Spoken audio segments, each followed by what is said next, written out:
Hello everyone, this is शोभित अरमान। आज की इस वीडियो में हम बात करने वाले हैं जेई एग्जाम के बारे में। हमारे देश में अगर किसी बच्चे ने 10वीं के बाद साइंस ले ली है तो उसके पास दो बहुत बड़े करियर ऑप्शंस रखे जाते हैं, जो कि एक है कि भैया या तो तू डॉक्टर बन जा या तू इंजीनियर बन जा।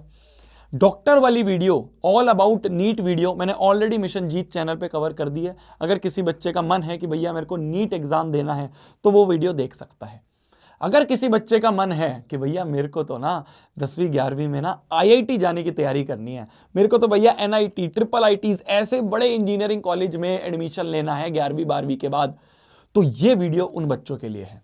स्पेशली मैं उन बच्चों को यहां पे बताऊंगा चीजें जो बच्चे 10वीं से लेके 11वीं में जाने वाले हैं।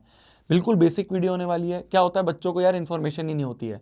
वो भेड़ चाल में ये तो सोच लेते हैं कि मैं जेई दूंगा या मैं नीट दूंगा, पर उसको बेसिक नॉलेज नहीं होती है। उसको नहीं पता होता है आगे पीसीएम के बाद क्या क्या चीजें होने वाली है। तो यहाँ पे तुम्हारे शोभित भैया, यहाँ पे तुम्हारे शोभित निर्वाण भैया खड़े हैं तुम्हें हर एक पॉइंट पे। मिशन जीत तुम्हारे लिए खड़ा है हर एक पॉइंट पे तुम्हें गाइड करने के लिए, चाहे तुम मिशन जेई पे हो या तुम मिशन नीट के लिए तैयारी कर रहे हो। शुरुआत करते हैं। कुछ क्वेश्चंस आपके दिमाग में है कि भैया आखिरकार ये जेई एग्जाम होता क्या है, पहले तो ये बताओ। जेई एग्जाम से क्या क्या सिलेबस होता है, क्या उसका पेपर पैटर्न होता है, भैया ये रैंक क्या होती है ये बता दो, भैया कौन से कॉलेज मिलते हैं ये बता दो। भैया मैंने सुना है आईआईटीज के अलावा एनआईटीज भी बहुत अच्छे कॉलेज है। भैया मैंने सुना है ट्रिपल आईटीज भी बहुत अच्छे कॉलेजेस हैं, थोड़ा भैया इनके बारे में भी गाइड करो। भैया 10वीं के बाद अगर मेरे को जेई की तैयारी करनी है, मैंने सुना है कि जेई की तैयारी के लिए कुछ कोचिंग्स वगैरह लेनी होती है, किसी तरीके से कुछ पढ़ना होता है, तो भैया वो जेई का क्या रोड मैप है, ये सारी चीजें आज इस वीडियो में मैं आपका बड़ा भैया शोभित भैया बताने वाला है। सबसे पहली चीज है यार, ट्रस्ट करना है। मैंने खुद जेई एग्जाम दिया है। मैं Indian institute of information technology Vadodara से पास आउट हूं। मैंने आईटी में इंजीनियरिंग करी है, मेरी बीटेक हुई है। एक एक चीज वो नब्ज पता है मेरे को जेई की, जो आपको उस आईआईटी में जाने के लिए, उस एनआईटी में या उस ट्रिपल आईटी में जाने के लिए जरूरी है। ट्रस्ट रखना यार। इन 2 सालों में ना हाथ नहीं छोड़ूंगा तुम्हारा। हर एक चीज मैं तुम्हें बताऊंगा, हर एक चीज के लिए मैं तुम्हें गाइड करूंगा। कहां कहां पे तुम लड़खड़ा सकते हो, क्या गलतियां बच्चे करते हैं 2 साल में, वो गलतियां मैं तुम्हें बताऊंगा जिससे तुम उस चीज को रिपीट ना कर सको। ठीक है, हर एक चीज पे, हर एक स्टेप पे मैं गाइड करने के लिए तुम्हें रेडी हूं। क्या तुम मेरे साथ हो? क्या तुम मेरे साथ जुड़े हो कि हाँ यार भैया मैं आपको ट्रस्ट करता हूं, और मैं वादा करता हूं मैं आपका ये ट्रस्ट नहीं तोड़ूंगा। मैं आपका वादा करता हूं मिशन जीत में हर एक इंसान, हर एक व्यक्ति ऐसा आएगा जो कि स्पेशलिस्ट होगा इस जेई एग्जाम के लिए। ये वादा करता हूं मैं। शुरुआत करते हैं। सबसे पहली चीज तो ये भैया, जेई का एग्जाम होता क्या है। देखो मेरी जान, अगर आपको 10वीं के बाद, 10वीं के बाद या 12वीं के बाद आपको इंजीनियरिंग करनी है, 12वीं के बाद आपका मन है कि भैया मैं 4 साल बीटेक करना चाह रहा हूं, तो देश का एक बहुत बड़ा एग्जाम है जेई एग्जाम, जिससे कि देश के मैक्सिमम इंजीनियरिंग कॉलेजेस में एडमिशन मिल जाता है। कुछ इसके अलावा भी एग्जाम्स होते हैं, उसके बारे में भी अपन डिस्कस कर लेंगे एंड में। पर जो ये जेई एग्जाम है ना मेरी जान, ध्यान से सुनना यार, हर एक चीज क्लियर होगी। बट ये जो जेईई एग्जाम है ना मेरी जान, इससे मैक्सिमम कॉलेजेस आपके कवर हो जाते हैं। तो आपने 12वीं के बाद जेई का एग्जाम टारगेट करना है। पर भाई जेई एग्जाम खाली जेई एग्जाम नहीं है। जेई एग्जाम भी जो है ना, ये कुछ स्टेप्स में होता है।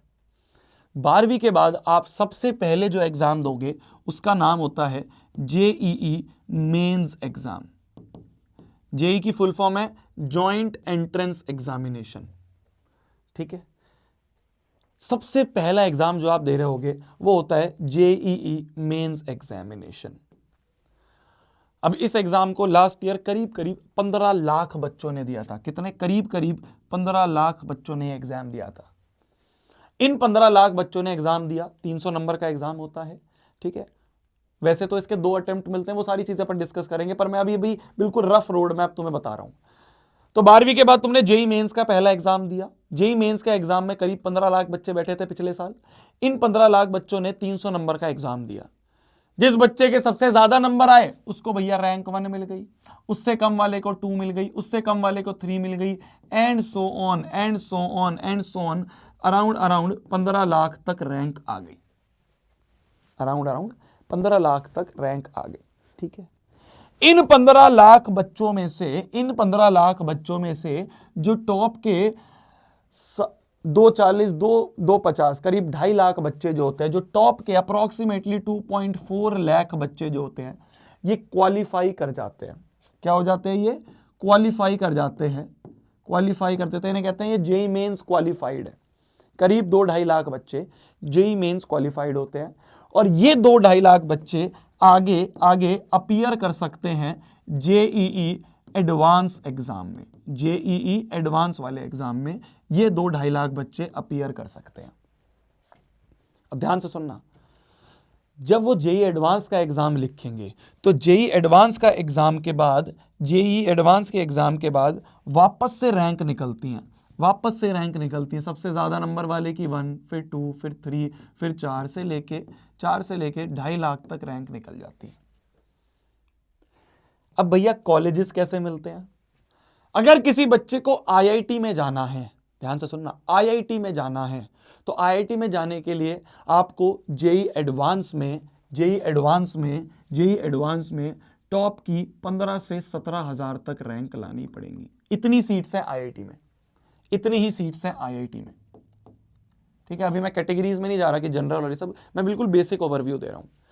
अगर आपको आईआईटी में एडमिशन लेना है तो आपकी जेई एडवांस में 15 से 17 हजार तक की रैंक होनी चाहिए। 1 से लेके 15-17 हजार तक की रैंक होनी चाहिए। ठीक है, 15-17 हजार ही सीट है, तो 1 से लेके 15-17 हजार तक आपकी रैंक होनी चाहिए। क्या मेरी बात समझ में आई? क्या मेरी बात समझ में आई? ये होती है आईआईटी की सीट।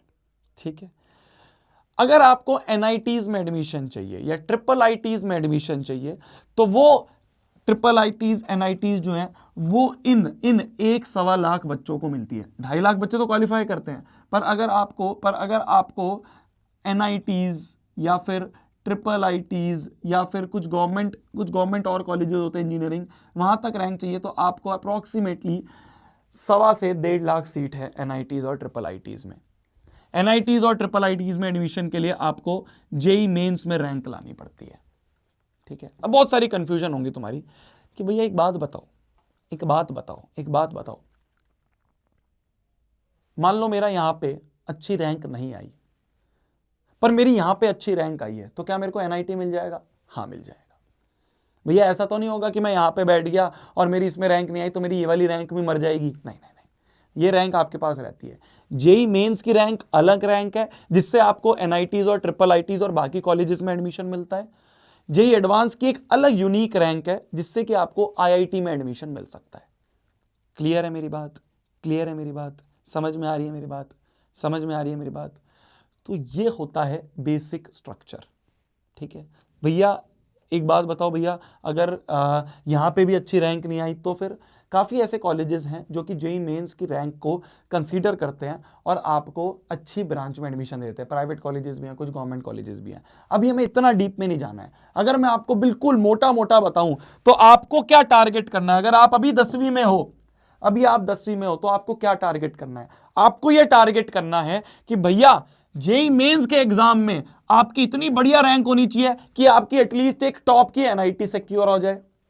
समझ रहे हो? जेई मेंस का आपने एग्जाम दिया, बेहतरीन रैंक लानी है, 1 से लेके 10,000 15,000 तक रैंक लेके आनी है, जिससे आपका एक एनआईटी, बढ़िया एनआईटी सिक्योर हो जाए।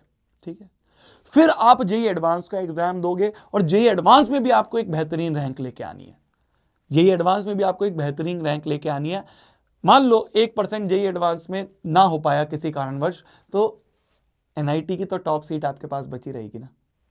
क्लियर हुई मेरी बात? क्लियर हुई मेरी बात? ठीक है, तो आपको क्या टारगेट करना है? आपको टारगेट करना है जेई मेंस का और जेई एडवांस दोनों का।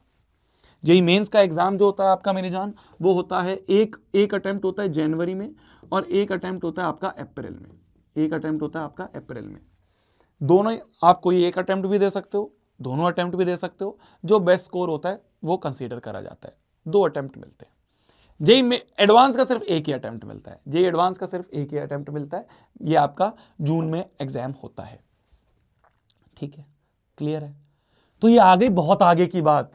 भैया अभी कहां पे हूं? अभी तो मैं 10वीं में ही हूं। ये सारी चीजें तो क्या है ना, 2 साल जब तैयारी करोगे जब भी समझ जाओगे।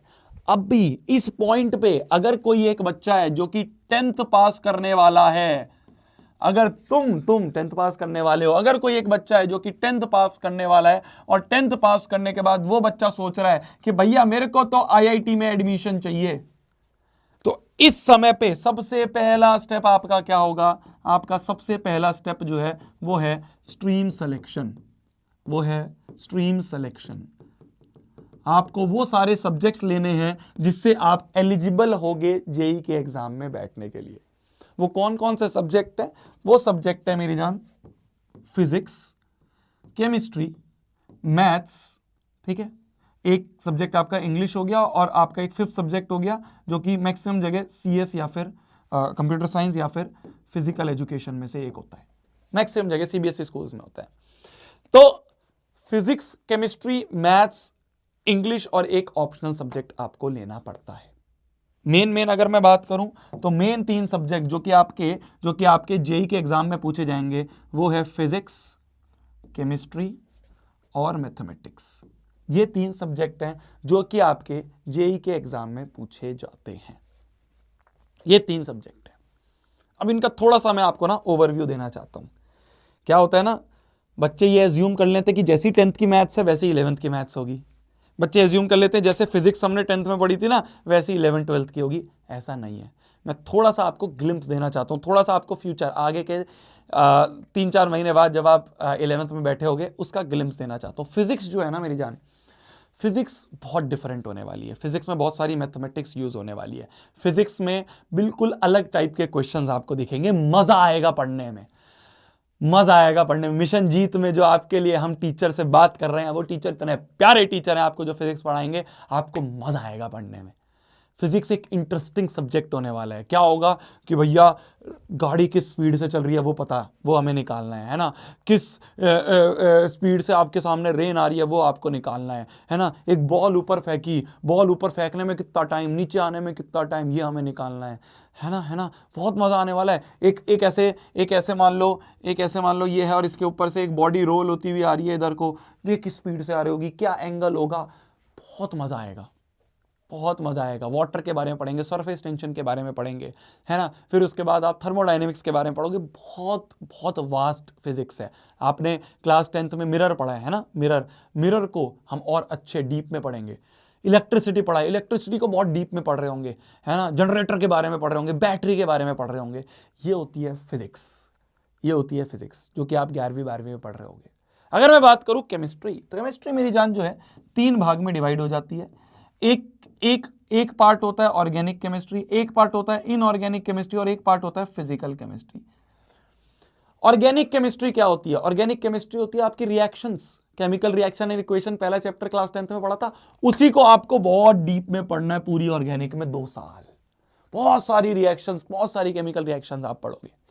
इनऑर्गेनिक केमिस्ट्री क्या होती है? पीरियोडिक टेबल के बारे में नॉलेज, पीरियोडिक टेबल के हर एक एलिमेंट के बारे में आप नॉलेज जो है वो आप पढ़ रहे होगे इनऑर्गेनिक केमिस्ट्री में।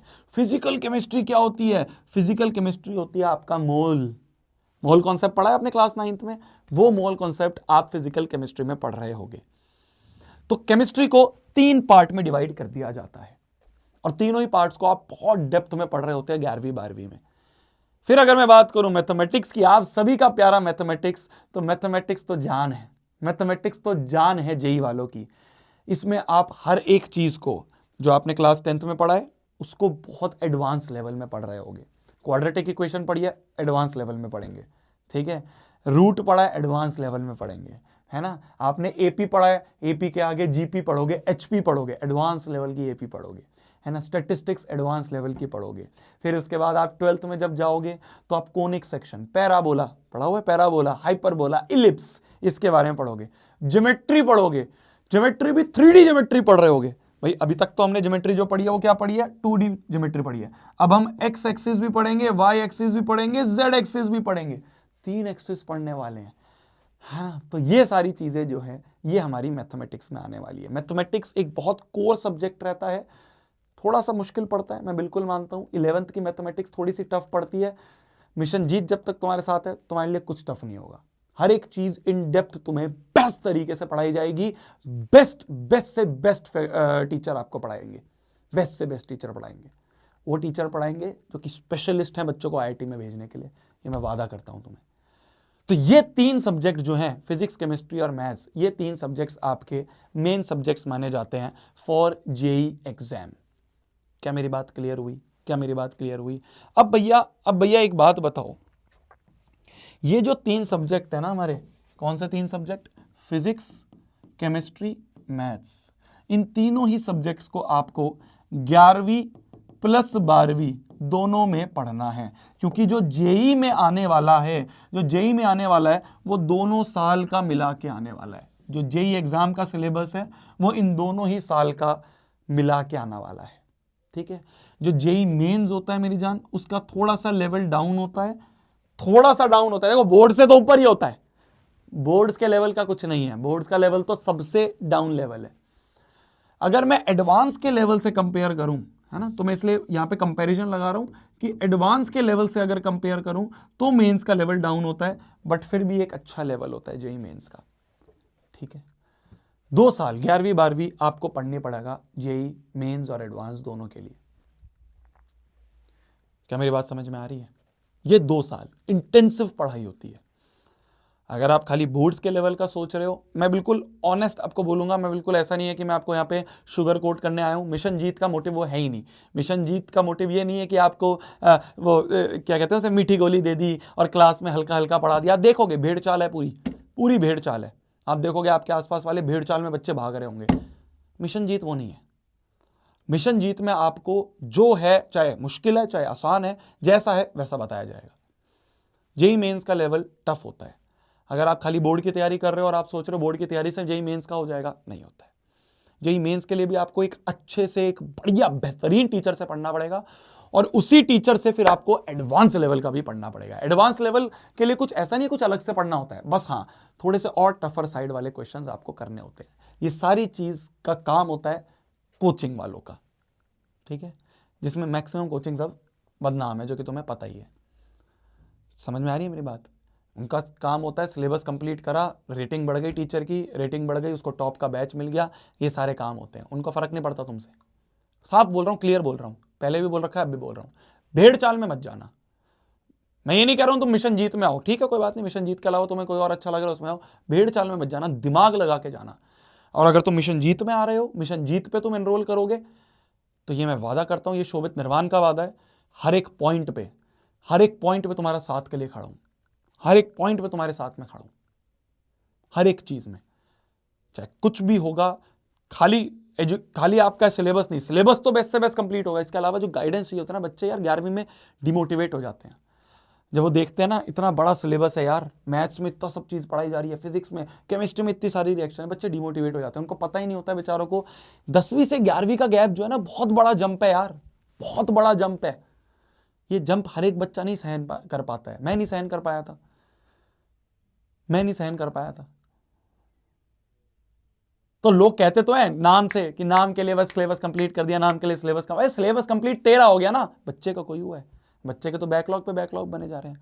तो वो कैसे बैकलॉग ना हो, कैसे मोटिवेटेड रहेंगे, कैसे हमारी स्ट्रेटेजी बनेगी, कैसे हमें तैयारी करनी है, कैसे हमें वो ड्रीम आईआईटी में पहुंचना है, वो 2 साल के लिए मिशन जीत में शोभित भैया तुम्हारे साथ खड़े हैं। मिशन जीत की जो भी टीम बनेगी तुम्हारे साथ खड़ी है। क्या मेरी बात समझ में आ रही है? तो ये 2 साल जो है ना 11वीं 12वीं के मेरी जान, इन 2 सालों में ना जी तोड़ मेहनत करनी है, जी तोड़ मेहनत करनी है। कैपेबिलिटी में कम नहीं हो तुम, ले आओगे आईआईटी में सीट, उखाड़ दोगे आईआईटी का एग्जाम, बस डिसिप्लिन चाहिए, डिसिप्लिन चाहिए, वो एक मेंटरशिप चाहिए। एक को मेंटर मान लो यार, 100 जगह मत भटकना, 100 जगह मत भटकना। मैं ये नहीं कह रहा हूं मेरे को भी मानो, किसी और को मान लिया ठीक है, उसकी बात सुनो, उसकी बात को लकीर मान के आगे चल जाओ। 2 साल बाद देखोगे अपने आप को एक आईआईटी में। किसी एक इंसान को मेंटर मान लो जिसको तुम्हें लगता है, जिसपे तुम्हें विश्वास है कि हाँ यार ये व्यक्ति, ये भैया जो है ना, ये बेस्ट है, इनको हर चीज की नॉलेज है, ये हमारे लिए कभी बुरा नहीं सोचेंगे, ये कभी भी ना बिजनेस को नहीं टॉप पे मानेंगे। अगर ऐसा कोई है व्यक्ति, उसको मान लो मेंटर, 2 साल उसके साथ लग के मेहनत कर लो, हो जाएगा क्लियर, हो जाएगा क्लियर। कुछ नहीं करना होता यार, कुछ नहीं करना होता है, बस जो टीचर क्लास में पढ़ा रहा है उसको पढ़ो, होमवर्क दे रहा है उसको करो, मॉड्यूल दे रहा है उसको करो, और साथ साथ में डिसिप्लिन बनाए रखो। 2 साल रेगुलरली बिना बैकलॉग के चीज़ें कर ली, क्योंकि 90% बच्चे, 95% बच्चे ये भी नहीं करते हैं। वो 100 चीज़ों में भागते हैं कि आज इससे पढ़ लेता हूँ, आज उससे पढ़ लेता हूँ, आज ऐसा करता हूँ, ये बैच देख लेता हूँ, आज करता हूँ ये बैच देख लेता हूँ, आज ये बुक कर लेता हूँ, आज वो बुक कर लेता हूँ। आधा साल तो बच्चों का इसी में बर्बाद हो जाता है। एक को पकड़ लो, एक पे विश्वास कर लो और साथ में बढ़ जाओ। क्लियर है मेरी बात? क्लियर है मेरी बात? एक बहुत बड़ी गलती जो बच्चे करते हैं, वो गलती क्या है कि भैया मैं ना ऐसा करता हूं PCMB ले लेता हूं, नीट क्लियर हो गया तो डॉक्टर बन जाऊंगा, जेई क्लियर हो गया तो इंजीनियर बन जाऊंगा। सबसे बड़ा ब्लंडर है जीवन का, ये मत कर देना बस, ये मत कर देना बस। बस भैया पे अगर विश्वास करते हो ना, इस बात को गांठ बांध लो कि कभी भी ऐसा नहीं करना। एक जगह दो नाव पे पैर नहीं रखनी, एक जगह जाना है, एक जगह जाना है, दो नाव पे पैर नहीं रखनी है, एक जगह जाना है और अच्छे से उस पर प्रैक्टिस करनी है, उस पर उसके लिए तैयारी करनी है। मैक्सिमम 1-2% एक्सेप्शन होता है, नहीं हो पाता है, बहुत भारी भारी सिलेबस है। बायोलॉजी अपने आप में बहुत भारी है, मैथ्स अपने आप में बहुत भारी है। 4 महीने बाद 5 महीने बाद मेरे को आके थैंक यू कहोगे कि भैया बचा लिया आपने। तुम देखोगे मैक्सिमम बच्चे ये लेने के बाद परेशान रहते हैं, फिर स्ट्रीम चेंज करने के लिए भागते हैं आधे साल में। अरे यार पढ़ाई कर ले, आधे साल में ये सब चीजें कर रहा है। विश्वास करते हो बस बिना क्वेश्चन आस्क्ड समझ लो, इस पे नहीं जाना बस। क्लियर है मेरी बात? अब आ जाते हैं अपन कि भैया ठीक है भैया मैंने 2 साल तैयारी कर ली, तैयारी करने के बाद भैया अब ये तो बता दो जेई के एग्जाम का पैटर्न क्या होता है। देखो मेरी जान, 2 टाइप के एग्जाम है। सबसे पहला आ गया आपका जेई मेंस एग्जाम, और जो दूसरा एग्जाम है आपका वो आ गया आपका जेई एडवांस का एग्जाम, जेई एडवांस्ड का एग्जाम। ये 2 एग्जाम है, ठीक है, दोनों ही डिफरेंट एग्जाम है, डिफरेंट पेपर पैटर्न है बिल्कुल। जेई मेंस का एग्जाम जो है मेरी जान, ये कंडक्ट करवाती है एनटीए। साल में आपको 2 बार ऑप्शन मिलता है, एक जनवरी में चांस मिलता है और एक अप्रैल में चांस मिलता है। दोनों में से बेस्ट स्कोर आपका माना जाता है, ठीक है जी। एनटीए करवाया जाता है, 3 घंटे का एग्जाम होता है, 300 नंबर का एग्जाम होता है, 100 तीनों सब्जेक्ट में बढ़ जाते हैं, फिजिक्स केमिस्ट्री मैथ्स में 100 नंबर बढ़ जाते हैं। कंप्यूटर बेस्ड एग्जाम होता है, आपको कंप्यूटर पे जाके एमसीक्यू में टिक करना होता है, आपको रफ कॉपी मिल जाती है, रफ में आप अपने कर सकते हो, ठीक है। मार्किंग वही +4 -1 रहता है जनरली, बट कभी कभी ये थोड़े मजाक करते हैं, पर मैक्सिमम +4 -1 ही जेई मेंस का रहता है। एमसीक्यू क्वेश्चंस होते हैं, एमसीक्यू क्वेश्चंस में आपको कई बार कुछ ऐसे भी क्वेश्चन होते हैं जिसमें आपको आंसर टाइप करना होता है। ये सारी चीज़ें बेसिक चीज़ें आपको 2 साल बाद, 2 साल के दौरान ही पता चल जाएंगी। मैं आपको सिर्फ ओवरव्यू दे रहा हूँ। ये होता है आपका जेई मेंस का एग्जाम, मैक्सिमम मार्क्स 200 मार्क्स का एग्जाम होता है, ठीक है जी। कौन बनाता है आपका? एनटीए एग्जाम कंडक्ट करवाती है। ऑनलाइन एग्जाम होता है, कंप्यूटर बेस्ड एग्जाम होता है, ठीक है। ओएमआर नहीं मिलती है, पहले ओएमआर मिलती थी जब सीबीएसई करवाता था, अब इसको एनटीए करवाती है, कंप्यूटर बेस्ड एग्जाम कर दिया गया है। साल में 2 बार आपको चांसेस मिलते हैं। हाँ, एज लिमिट क्या है भैया?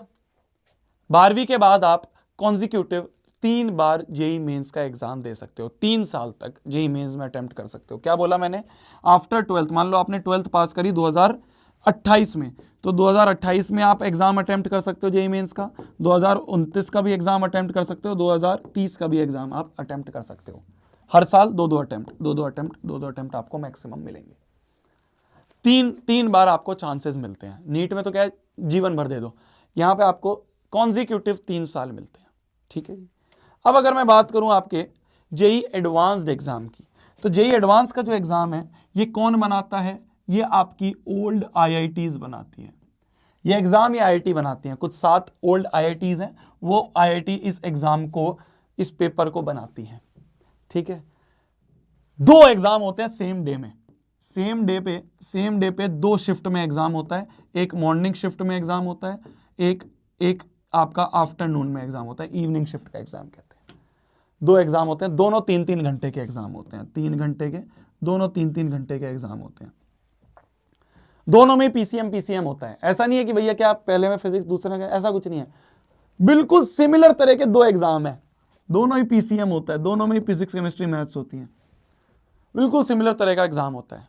2 एग्जाम होते हैं, दोनों को मिला के जो नंबर बनते हैं उससे फिर रैंक निकलती है। एक ही डे पे 2 एग्जाम होते हैं जेई एडवांस के, ठीक है जी। क्या इसका कोई पेपर पैटर्न फिक्स है? कोई पेपर पैटर्न फिक्स नहीं है। आईआईटी का जैसा मन करता है वैसा पेपर पैटर्न बनाता है, जैसा मन करता है वैसी मार्किंग स्कीम रखता है, ठीक है। कोई पेपर पैटर्न फिक्स नहीं है, इसके बारे में कोई पेपर पैटर्न फिक्स नहीं है, ठीक है। कितने साल दे सकते, ये भी कंप्यूटर बेस्ड एग्जाम होता है आपका। कितने साल? 2 कंसेक्यूटिव ईयर दे सकते हो, 2 कंसेक्यूटिव ईयर, और सिर्फ वही दे सकते हैं जो जेई मेंस क्वालिफाइड बच्चे हैं। वो जो 2-2.5 लाख बच्चे जेई मेंस क्वालिफाई करें, सिर्फ वही इस एग्जाम में अपीयर कर सकते हैं। फॉर्म भरा जाता है 12वीं जब आप कर रहे होगे तो 12वीं का जब एंड हो रहा होगा उस समय पे इसका फॉर्म भरा जाता है। फिर उसके बाद जो ये क्वालिफाई कर देते हैं उनको ऑप्शन मिलता है जेईई एडवांस का फॉर्म भरने का। सारी बात की बातें हैं। आज की जो बात है, आज की जो बात है वो है ये, 2 साल रगड़ के मेहनत करनी है, रगड़ के मेहनत करनी है, इतनी मेहनत करनी है जितनी आज तक तुमने जीवन में नहीं करी होगी। अगर रेडी हो आ जाना, मैदान में उतर जाना और 2 साल मैदान में रहना। शोभित भैया तुम्हारे साथ है, मिशन जीत तुम्हारे साथ है, कर सकते हो, बिल्कुल कर सकते हो। मेहनत में कमी नहीं छोड़नी है। स्मार्ट वर्क जो है मैं बताऊंगा, कैसे मेहनत करनी है मैं बताऊंगा, कहाँ से पढ़ना है मैं बताऊंगा, कैसे पढ़ना है मैं बताऊंगा, कौन से क्वेश्चन करने हैं मैं बताऊंगा, कौन सी बुक्स लेनी है मैं बताऊंगा। हर चीज़ मैं बताने के लिए तैयार हूँ। मेरा नहीं हुआ कोई बात नहीं, आईटी तेरा होगा। ट्रस्ट कभी नहीं तोड़ूंगा, इस बात की मैं गारंटी देता हूँ, कभी ट्रस्ट नहीं तोड़ूंगा। All the very best. मेरी तरफ से कुछ और चीज़ चाहिए हो, कोई भी और इन्फॉर्मेशन चाहिए हो, आप नीचे कमेंट सेक्शन में लिख सकते हो। एक इंसान को पकड़ लो, एक मेंटर को पकड़ लो और उसके साथ आगे बढ़ जाओ, तो फोड़ सकते हो, फोड़ सकते हो, बिल्कुल फोड़ सकते हो। मेरी तरफ से जो भी चाहिए बिल्कुल बताना। तब तक के लिए भाई पढ़ना है, फोड़ना है, कहर मचा देना, आग लगा देना है। Good night, take care. खाना खा लो आप भी, मैं भी खाना खा लेता हूँ। All the very best. Mission जीत तुम्हारे साथ है 24/7।